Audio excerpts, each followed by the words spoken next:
welcome to this very special episode of Out of Cast, your program completely in English, as it is pretty obvious, to improve your knowledge about cinema. Now, this is a very special episode. Why? Because we are here at FRU 2019 live from the University of Roma Tre. Hey, an applause from our audience. This out there, we see you. we can see you. And another reason why it is very special is because we are hosting this event. It's obvious, but most of all because we usually go on air on a Wednesday, but this is the month of Pride. This is the Saturday of Pride, and since we had to today is actually Gay Pride of Rome, so we are having a very special episode of Out of Cast talking about LGBTQ movies. Exactly. With me there is I am Helia the Bluehead. I am Giulio, Mr. Sunglasses. Don't go anywhere. Stay tuned. Listen to us. Watch us from this aquarium type cabin. And here we go. Remember to follow us on the social media, most of all. I wish I knew how to cook you. Why don't you let me do you wrong? The clip that you just heard was the clip scene from Brokeback Mountain that came in 2005. One of the most heartbreaking love stories you will ever witness in a movie about the two gay characters who are in love, but unfortunately in a wrong time. We are talking about the 60s and 70s, when you have to pretend, get married, have children, and die, regretting the whole life you lived. Yeah, it's depressing, and unfortunately this has been the life of many LGBT people throughout the years. Back then, even harder than today. This astonishing movie with absolutely beautiful sceneries will astound you for a long time and will for sure leave you in tears multiple times during the movie.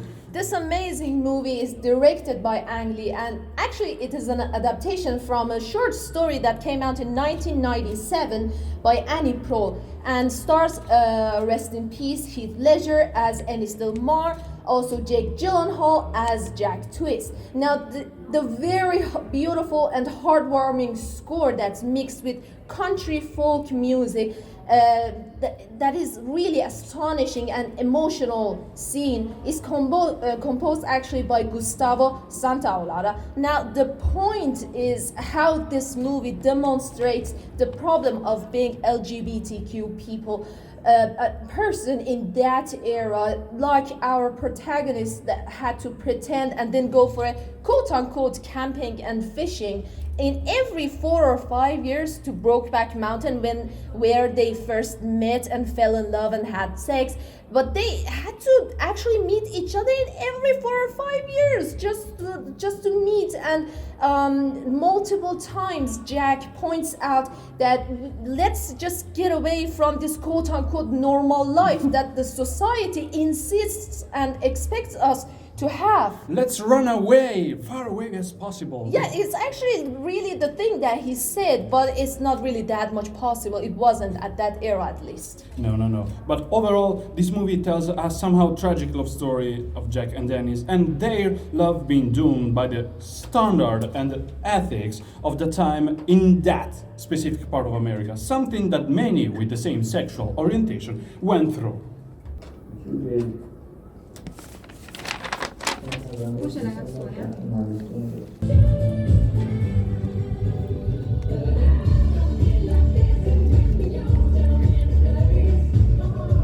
I don't know how to dance. Me neither.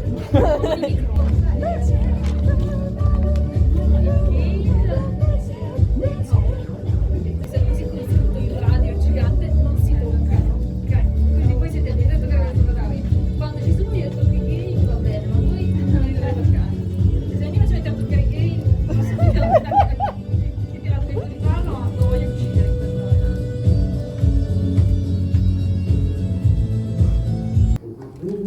Deny or say that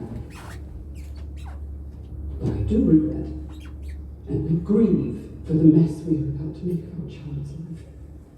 Now, the clip that you just heard is a part of the very beautiful and emotional scene from the movie Carol that came in 2015. Set in the 1950s, the movie Carol is based actually on the novel The Price of Salt. That was later in 1990 republished with the name of Carol. In 1990, by Patricia Highsmith. It tells the secret love story between the 19-year-old girl named Therese Believed Played by Rooney Mara, and a more fascinating blonde woman named Carol. played by Kate Blanchett. An important aspect we must consider when we are talking about Carol is the setting and era. The 40s and 50s didn't allow in any way a homosexual relationship in plain sight, and a love story between two women was considered illegal, impossible, and against the value of any society or country. Despite the difficulties and prohibition due to the time the movie is set, the love story isn't portrayed as a contestation or a social complaint. It's treated like a regular love story, as normal as a breath. And maybe it's not random that the love story takes place in winter, in Christmas time, a season where ice and coldness surrounds everybody, but with the magic and fairy tale-like warmth given by Christmas, much like the love that makes Carol and Therese the last two people on earth. As Carol says, I could get used to have the whole city just for me. Also, if you pay attention, there are some frames in which Carol and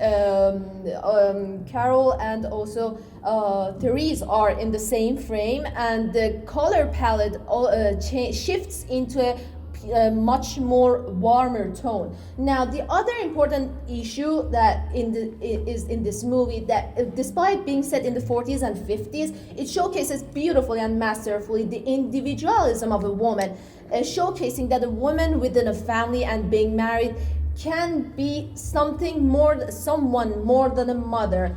And she is allowed to have a life, and apart from being a mother, allowed to love and choose love over being a mother. Now, with all that in mind, what we mean is that actually Carol is still a good mother, although giving up the custody of her daughter to his husband. Now, she loves her daughter so much, and she visits her, and just like any other kind of love, she still visits her daughter, and she wants the best for her loved one. But the most important thing is that this movie has two very important messages. The first one being is that your love is valid in any era and any time, in any shape and form. And this first message is actually in all of the LGBTQ movies.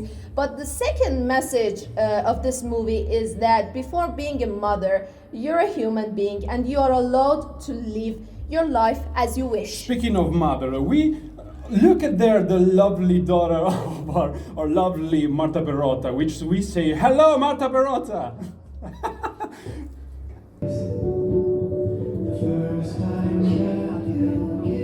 Is there anything you don't know?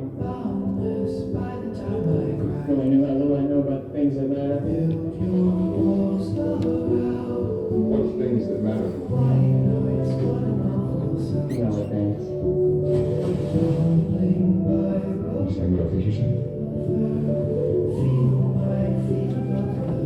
Shouldn't have said anything. Just pretend you never did.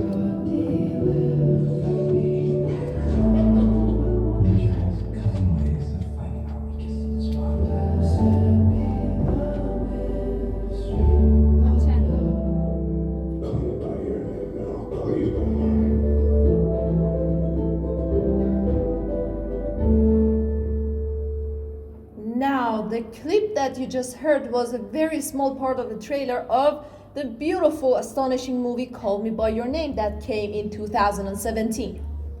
This artistic, beautifully hearted, full-crafted movie is actually based on the André Aciman 2007 novel of the same name, but the movie is directed and produced by Luca Guadagnino. The movie tells the story of a teenage boy named Elio, Played by Timothée Chalamet, who finds himself in a somewhat complicated love situation with Oliver. played by Armie Hammer. Both characters are in love with each other. Even Elio's parents know about their relationship, and they're totally cool with it. I mean, they're literally the coolest parents of an LGBTQ character I've ever seen in a movie. But what's the obstacle? Well, the social beliefs and status of that era in which the movie is set, which are the 80s, especially in a small town in Italy. Now, as soon as the movie starts with this statement that tells somewhere in northern Italy, you know you're off to a good start. And what I mean by that is that you're about to watch a breathtaking movie with amazing sceneries and beautiful shots. Then comes the multiple language dialogues, English, French, and Italian. And in that case, you as a spectator are not bound to a certain city or anything. What you're witnessing is just pure artistic and mesmerizing storytelling. Now, the movie, apart from digging into the relation between our two main characters, dive deeply into teenagehood and showcases beautifully how our young protagonist Elio is trying to uncover his true self, like his sexual orientation, just like in a scene where he tells Oliver, well, if you only knew how little I know about the things that matter. Now, the movie has such sweetness But to it. did you notice Oh, one thing? tell me. One very, very nice thing that Oliver has a beauty kinda of like a Greek statue. Oh, He's yes. like he has this physique like an ancient god mythical figure. But on the other hand, Elio represents the innocence, but at the same time, he is more sensual, Yeah, less Hercules-like figure. Beautiful. But the movie has such sweetness to it that it's kind of impossible not to love it. The two main theme songs of the movie, Mystery of Love and Visions of Gideon, combined with amazing visuals and well-crafted screenplay, makes this movie surely an unforgettable one.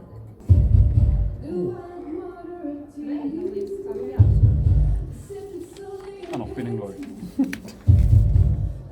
On Roma Tre Radio live at FRU 2019, we are here at Out of Cast, a special episode about the LGBTQI movies.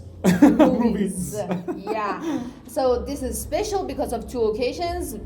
First one being we're doing this program in FRU. The second one is because of the celebration of Pride Month. Now, the movie that we're going to talk about is right now in the cinemas, and it's been in the Cannes Film Festival. And we are about to talk about Pain and Glory.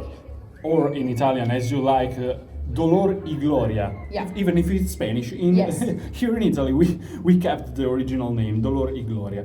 It's a new drama film written and directed by Pedro Almodovar. It tells the recounters of Salvador Mayo, Played by Antonio Banderas. a film director on his decline. He cannot direct anymore because of his physical condition, and so the movie sees him dealing with his past, one bit at a time. By doing so, the structure of the movie might feel too heavy, too present, but instead the movie is composed so one thing leads to the other consequentially, and nothing feels forced.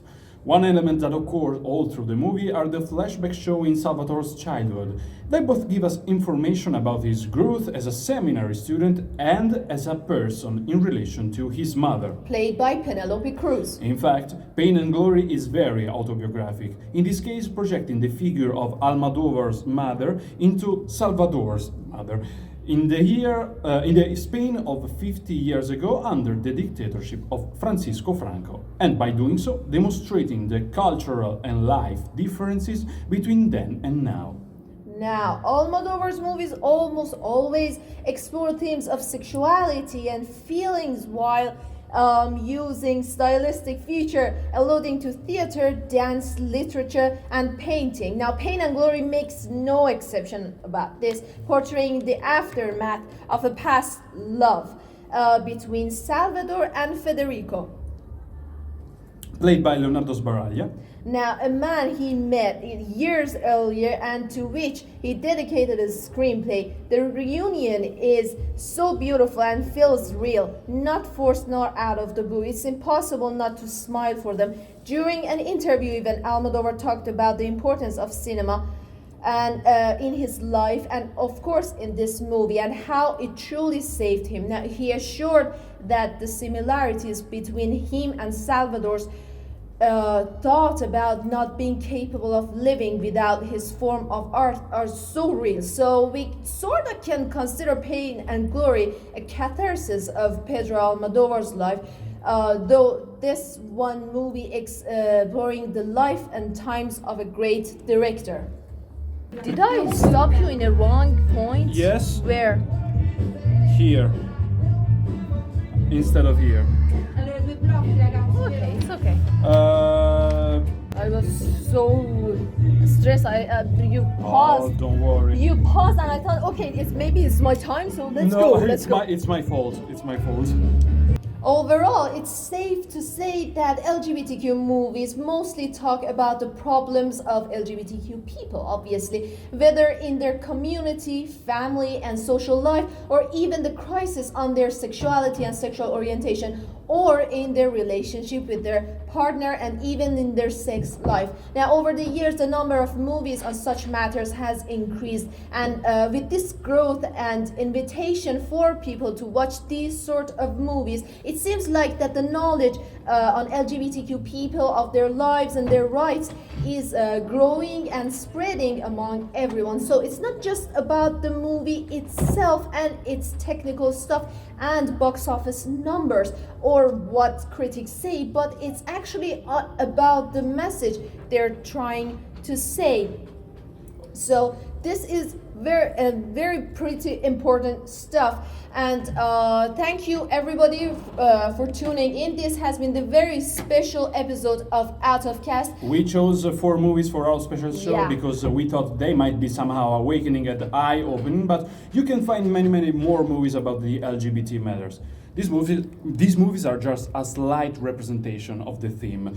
But now, we may remind you to follow us on the social media, Roma Tre Radio. Now, we can continue the programming of Roma Tre Radio live at FRU 2019. And I've been your host, Helio the Bluehead, with Giulio, Mr. Sunglasses. and don't forget the most important message of all, that love is love.